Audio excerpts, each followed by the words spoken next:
Good day. My name is Dr. Robert Priebe. I am the creator of the video log called Parks Are Like Icebergs. I share my 30 plus years of parks planning and park service operationalization in the vlog, as well as the learnings I've had from returning to school and acquiring a PhD from the University of Alberta in parkland decision-making in the Edmonton area in the 1960 to 2010 period. So this vlog is free, as you've probably already noticed, and I would encourage you to watch future editions. Each one I call an ice sculpture. So I would encourage you to look at some of my future ones and send it to your friends, and I'm always hoping to see and hear more subscribers. So with that, that's about me and what my vlog's about. What I'd like to do today is, this is the first of 3 vlogs. Today is March 20th, 2023. And I'd like to, I will be dropping 3 vlogs, one today, one on the 21st, and one on the 22nd of March, 2023, all dealing with the old Strathcona public realm strategy that is being done by the city of Edmonton in northern Alberta. Now, I'm using this strategy as a way to kind of tease out some of my perspectives on how parks and public spaces are planned, and how parks and public spaces services are operationalized.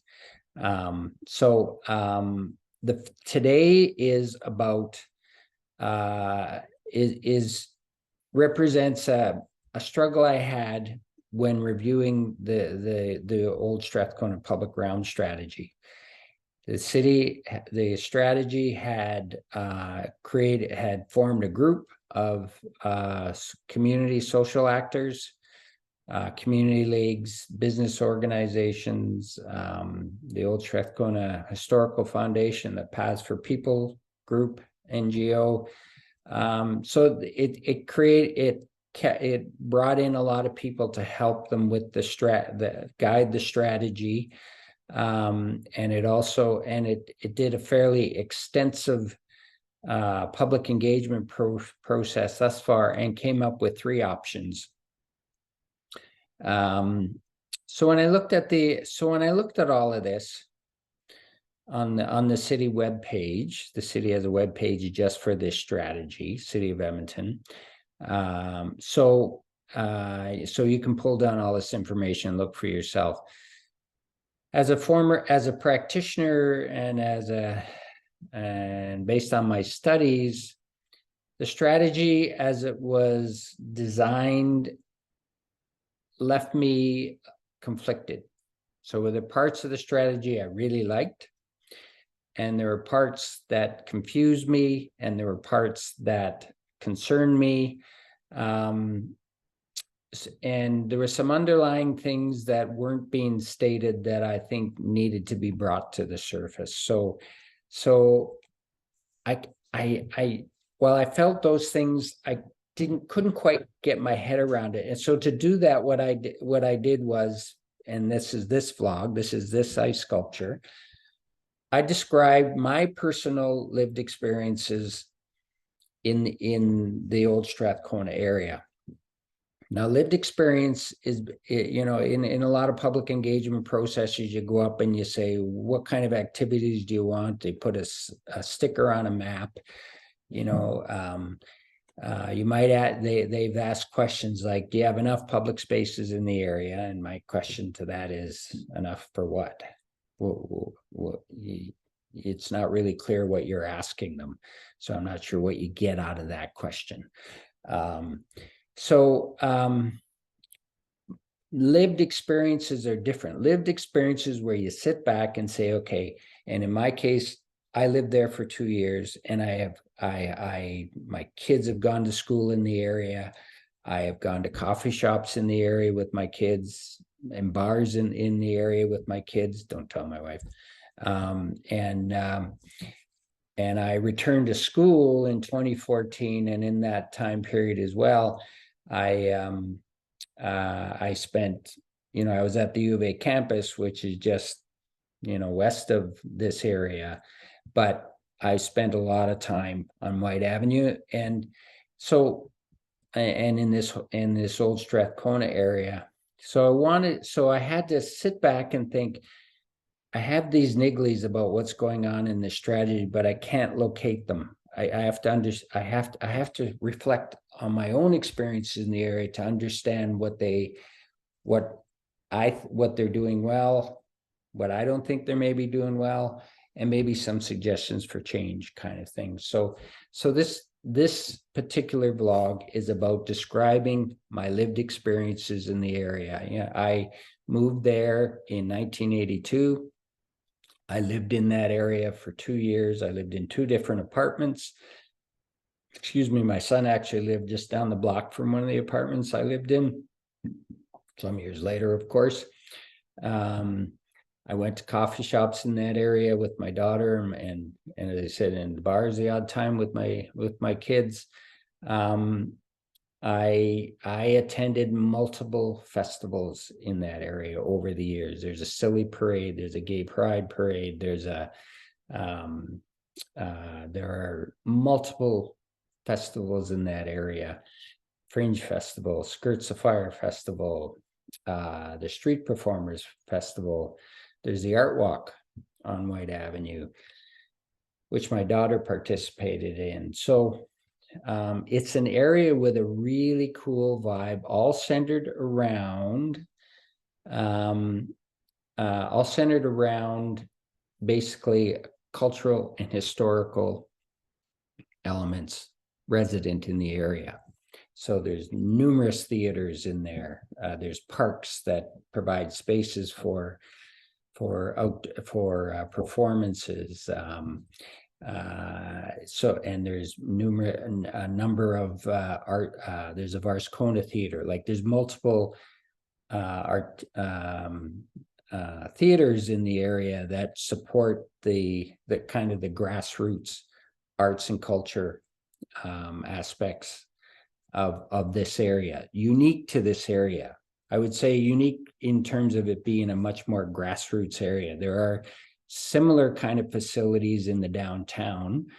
I'm talking about arts and music and whatnot. There's the art gallery, there's the Winspear Theater, the Citadel, the Winspear Center, which is a music place. There is a Citadel Theater downtown, but these are more grassroots type experiences in this area, and I think it's just has an amazing vibe to. I love going down in that area, and it's based on that. When I then went back and look at what are these documents, what have they shown the public, what is the public telling them, and my preliminary critique thus far would be that the strategy is land-based, not program-based. The starting point for the strategy should have been, what's the program here we want to do, instead of saying, here's a bunch of land, what can we do on these lands? Start the program, the activities you want to happen in this area should drive the land. How much land, the configuration of the land, how it's serviced by parking and transit and whatever. But this started off more from a land-based perspective, and that's the strongest sense I get right now. Some of the public engagement stuff does get to that to an extent, but it's colored at the start in a way that I'm not sure is quite appropriate. So this vlog describes my lived experiences and it gives you a sense of what that lived experience is. And if you don't read the notes down below, just look at the pictures. The pictures will give you a vibe of what this place is all about. It's about drawing people of different cultures, different ages, different interests, music, theater, you name it. Different. It's an area rich in LGBTQ activity in terms of like there are crosswalks, rainbow crosswalks. There's signage in the area, so it's a very inviting area for some marginalized communities. There's also a significant. There's also an element of homeless people in this area that somehow have to be managed in this strategy. They set up. There was an encampment in the last year or two at one of the parks in the area. So it's this kind of cornucopia of all these activities and different populations, needs and wants and desires that draw people from all over Edmonton to this area, and not even just Edmonton. This area, the Fringe Theater, draws people from across the world. The Street Performers Festival draws performers from across the world. So this is a really cool area, and that should be the starting point. And that's why I've described my lived experiences. Tomorrow on March 21st, I'll drop another video log, and it will talk about kind of the nuts and bolts of the strategy. What is the things under the surface of the strategy that you may not see, that I try to provide a different perspective or a different way to conceptualize some of the issues than how they're currently conceptualized by some administrators, quite frankly. And then in the third one on March 22nd, I will share what it is that the best approach from here on out to create a place that people already come to, expand that vision beyond what it is today to make it an even more happening place, attract more people, more economic activity, more fun, more social interaction, as opposed to looking and starting from a land perspective. The land will follow that program that you want to achieve. So I will leave it there for today. Thank you for watching, and I hope you pick up the next two vlogs about the old Strathcona public realm strategy. Thank you.